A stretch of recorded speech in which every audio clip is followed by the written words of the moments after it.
Ada seorang kaya, hartanya banyak, dia naik kereta yang besar, megah dan mewah. Dalam perjalanan dia tengok ke sebelah kanan ada tanaman padi sawah yang menghijau. Di tengah sawah, suami sudah menunggu makanan siang tiba. Apa kata orang kaya dalam kereta? Oh, bahagianya petani. Di tengah perutnya lapar, istri dan anaknya datang. Makanan tiba pada waktunya. Air minum dapat menghilang dahaga. Lapar hilang, rindu pun sirna, karena istri dan anak ada di sekitar dia. Bahagianya menjadi petani, kata orang kaya dalam kereta. Masa orang kaya berpikir bahwa dia tidak bahagia? Si petani yang bersama anak di pondok tua itu pula memandang orang kaya di atas kereta. Apa kata dia? Betapa bahagianya orang kaya naik kereta, sedangkan aku hanya duduk di pondok yang tua.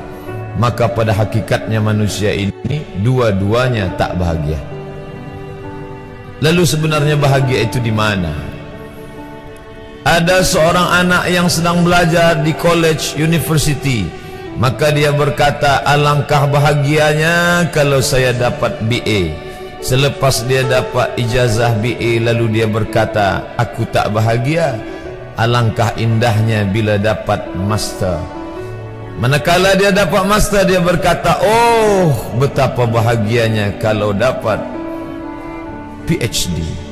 Selepas PhD dia berkata, susahnya PhD, belum juga dapat kerja. Selepas dapat kerja dia berkata, alangkah bahagianya kalau menikah. Selepas menikah dia berkata, aku tak bahagia sebab orang selalu tanya, dah punya anak apa belum? Selepas punya anak, dia pula berpikir untuk menikah sekali lagi. Jadi sebenarnya bahagia itu punya siapa? Oleh sebab itu bila kita baca kitab-kitab, maka makna sa'adah, kebahagiaan, orang yang bahagia sa'id, bahagia adalah insyirahus sadr, ketika hati terasa lapang apapun yang datang. Kalaulah pelajar yang mendapatkan BA itu hatinya lapang, tentu dia bahagia. Kalaulah petani yang berada di tempat rumah tua itu hatinya lapang, tentulah dia bahagia. Kalaulah orang kaya dengan kereta yang besar itu hatinya lapang, tentulah dia bahagia.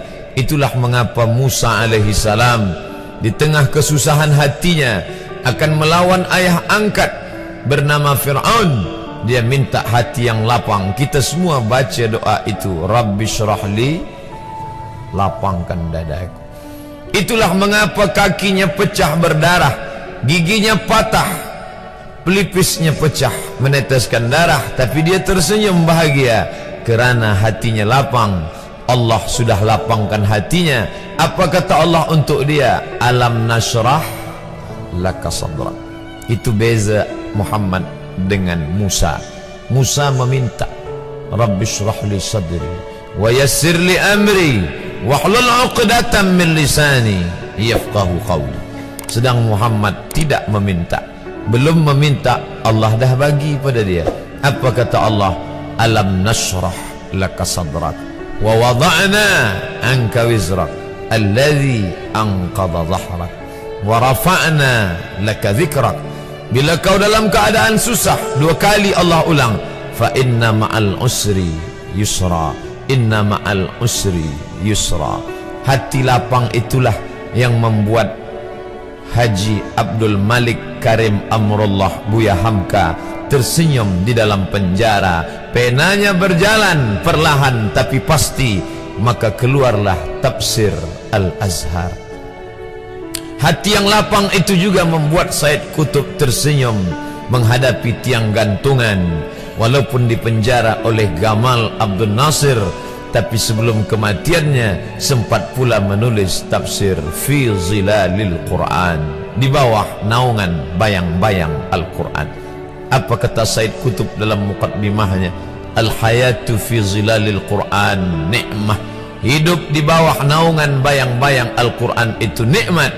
La ya'rifuha illa man zaqaha.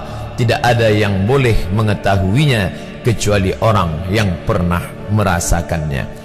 Maka bahagia adalah ketika hati terasa lapang.